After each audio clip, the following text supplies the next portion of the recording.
California delegation who do such a terrific job. Ben Ray, thank you for your leadership at this critical moment in our country. I am so delighted that you have an amazing ballot of public servants to vote for here in California this year. The next governor of California, Gavin Newsom. My dear friend and your incredible senator, Dianne Feinstein.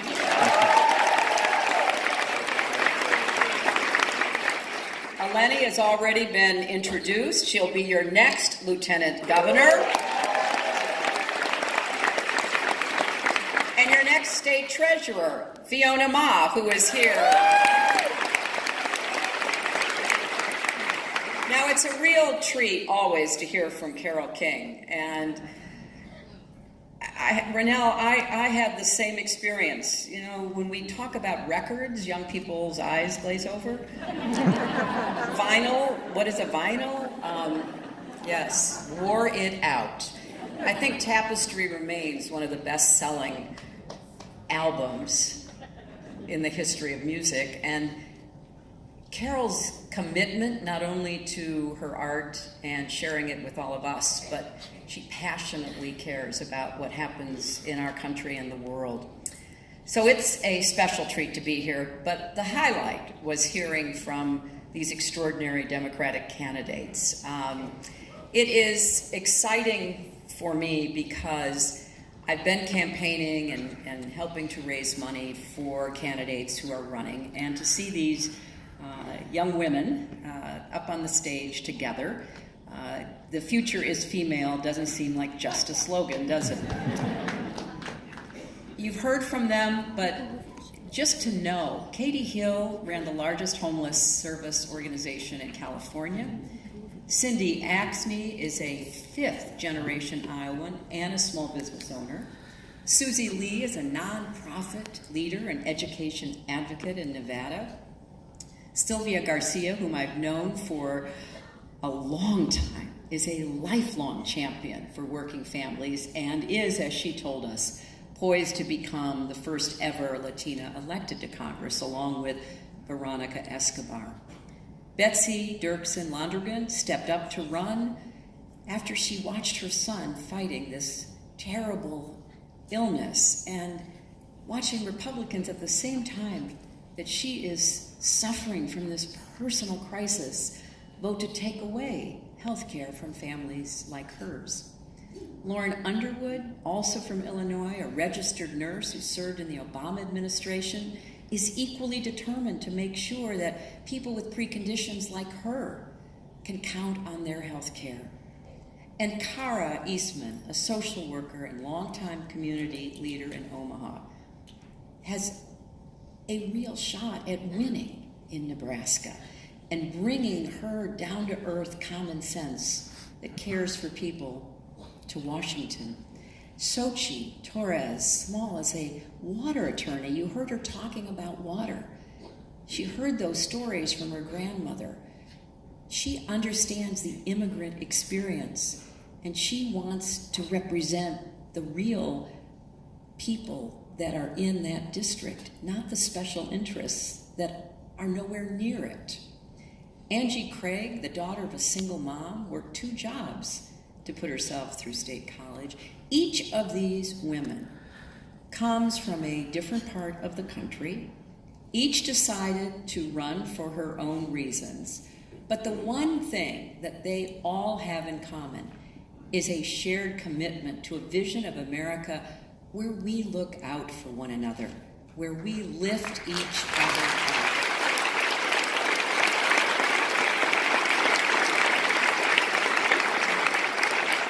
You know, I've spent a lot of my life in the nonprofit world, in the public arena, trying to find common ground, to find solutions to the challenges we face. I kind of think that's part of the reason you get into the public arena, to actually work with other people, to keep moving us constantly forward, to make life better for other people. That's how I keep score. At the end of what I set out to do, are people better off than when we started? And the only way we can do that is to work together. Now, there's been a lot of talk in recent days about diversity. Some people call it identity. Some people call it civil rights. Whatever one calls it, it is not a weakness. It is our greatest strength. It is what gives us the kind of future we can build together. That is the spirit that we need in Washington now more than ever. Look, as we are cheering on these candidates, as we are hoping to take back the House and maybe the Senate, right?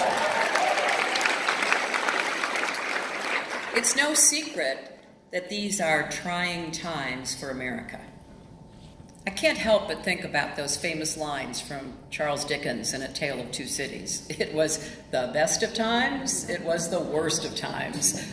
Well, he was writing about the years leading up to the French Revolution, but he might as well have been describing the highs and lows of this moment. We're living through a time when fundamental rights, civic virtue, freedom of the press, even facts and reason are under assault like never before. I just finished the afterword to the paperback version of my book, What Happened, and I had to come to grips with what happened one more time. And I had to turn the manuscript in last June, and so much happened between then and now. And in that afterword, I talk about the crisis facing our country. Now, I don't use that word lightly. I'm not prone to hyperbole, but I will say it seems to fit where we are. And there are a lot of reasons for that, but the crisis in our democracy is one that cuts across all lines of geography and race and ethnicity, and yes, partisanship. We are facing a crisis in the degrading of the rule of law, in the delegitimizing of our elections, of the attack on truth and reason, on the spreading of corruption, and on the undermining of our national unity. So that's the downside. But I end that afterword with a burst of optimism. And I am fundamentally optimistic. You saw the faces of people who make me optimistic up here. But we're also seeing a new era of civic engagement across America. We're seeing a commitment to grassroots democracy and people just spontaneously organizing to stand up to policies that hurt other people. We want everyone treated with dignity. And across America, every morning, men and women, young people and old, get up to do that work. They get up every morning. And sometimes it's hard to keep going. I know a little bit about that. But that makes it even more remarkable that so many of us are, in fact, keeping at it. It is not easy to wade back into the fight every day. And I'll tell you a little secret. The other side wants to demoralize folks so they don't get up and wade back into that fight. So they do decide, I just can't take it anymore. It's so outrageous. I just can't deal with it. And that's what they want us to do. I've actually run into people in the last several months, and when I tell them, don't forget to vote, they'll say, oh, it's just too depressing. I said, well, there's a lot of ways to treat depression, and one of the ways I know best is to vote. Yeah. So,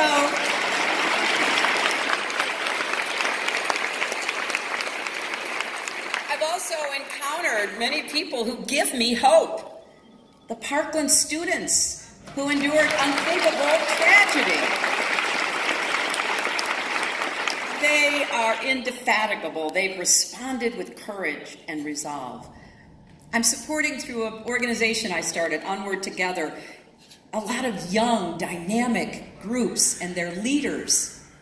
And what we're seeing is they are part of encouraging an outpouring of activism that we are seeing that I haven't seen since probably the 60s.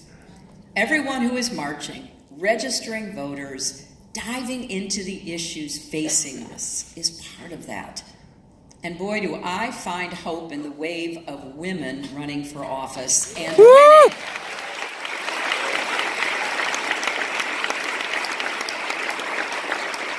I've been doing some fundraisers and raising funds for women like the candidates we just saw. There's so many of them across the country. They're exhibiting extraordinary resilience, empathy, and yes, toughness, because that is what it takes.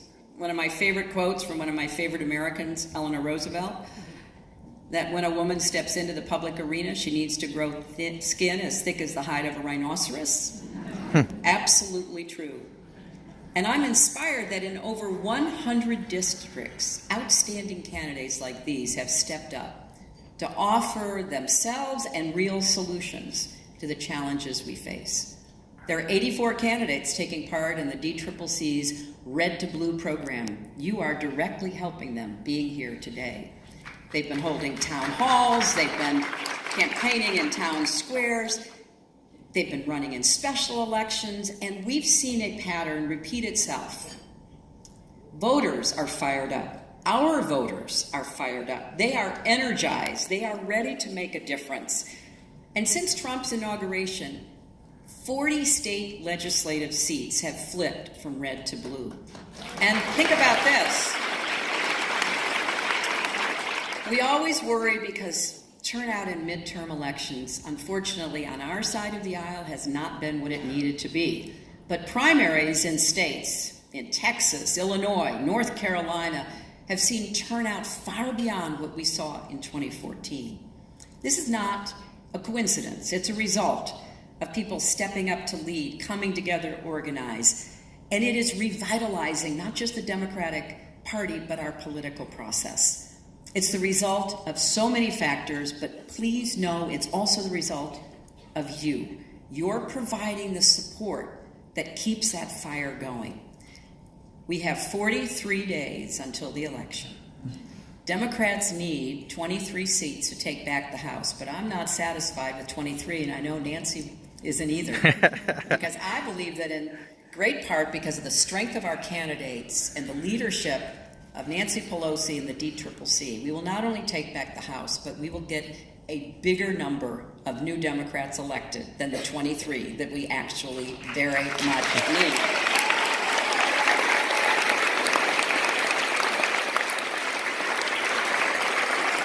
And one of the other things I love about Nancy is, you know, she's got a plan. She's going to get started the very first day after, well, probably that night after the results start coming in, about what a Democratic House is going to do to prove to the American people they made the right decision. And I am, frankly, a little tired, just a little tired, about a question I hear often these days. What do Democrats stand for? Well, I don't know how much more we have to do to demonstrate it. You could see it up here. We stand for an economy that works for everybody, not just those at the top. We stand for universal health care, and better yet, have a plan to get us there. We stand for the defense of civil rights, women's rights, LGBTQ rights, the rights of people with disabilities. And you know what? These are not minor issues. They matter to tens of millions of Americans. So much of the progress we've seen in our country has happened because we opened doors of opportunity to people who had been shut out. And we are not going back.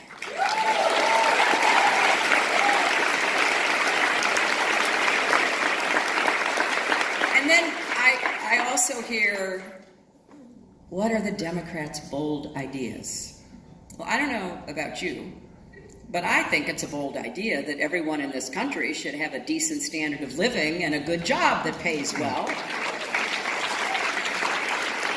think it's a bold idea that everyone deserves the best possible start in life, quality health care throughout life, and a safe and secure pension when they finally finish working in retirement. And you know what's even bolder?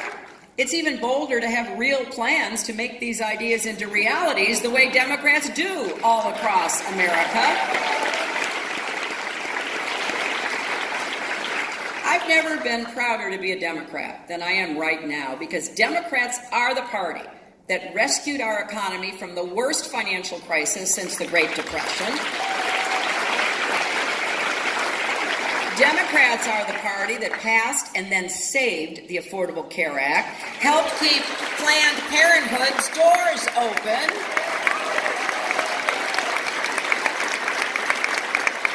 and just like clockwork, we're going to be the party that will again save Medicare, Medicaid, and Social Security from the Republican efforts to pay for their terrible tax cuts by cutting programs that tens of millions of Americans count on. That is not going to happen when we have a Democratic Congress.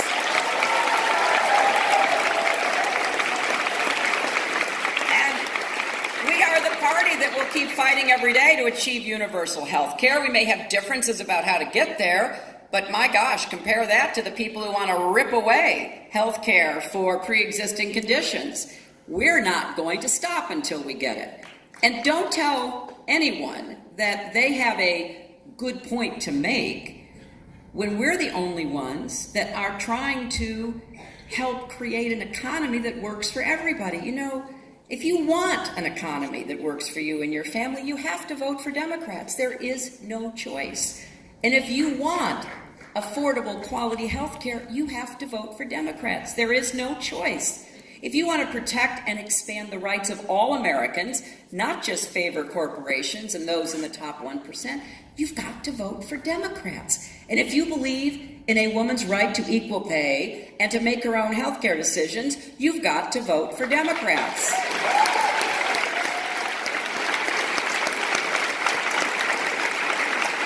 And if you believe in well-funded public schools and colleges where we respect our teachers and help students succeed, you've got to vote for Democrats. If you believe we need actual common sense gun safety laws to save lives, you've got to vote for Democrats. If you understand that climate change is real and urgent, you've got to vote for Democrats. If you believe we can stand up for our values and keep our country safe, you've got to vote for Democrats. If you believe in comprehensive immigration reform, protecting dreamers and keeping families together and reuniting children with their parents, you've got to vote for Democrats.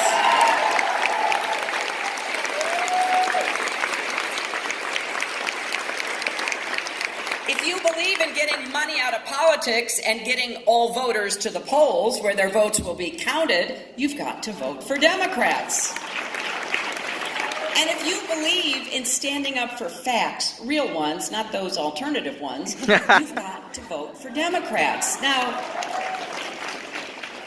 when you go through this list, it's pretty clear where we stand and what we want to do if we're given the chance to once again, under Article 1 of the Constitution, have the awesome responsibility of setting the course through the Congress for our country. This is a moment when we need leaders who will stand up for progressive values and stand up to those who try to turn neighbor against neighbor and sow seeds of division. And we need leaders who believe in producing results and getting things done. Now, we're not going to win every fight we take on. I know a little bit about that.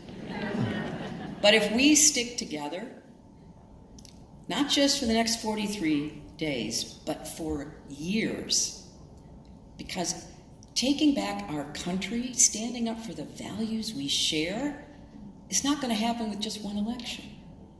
We have work to do the day after that election, and then to get ready for the next election and the election after that. But if we do that, we will see our best days ahead of us, not just as Democrats, but as Americans. So please, dig deep, work hard, and do everything within your power to help send these candidates and the others like them to take back the House, to take back the Senate, to take back our country, and show the world, and maybe most importantly, ourselves, what American leadership and values really look like. Let's go win, everybody. Thank you.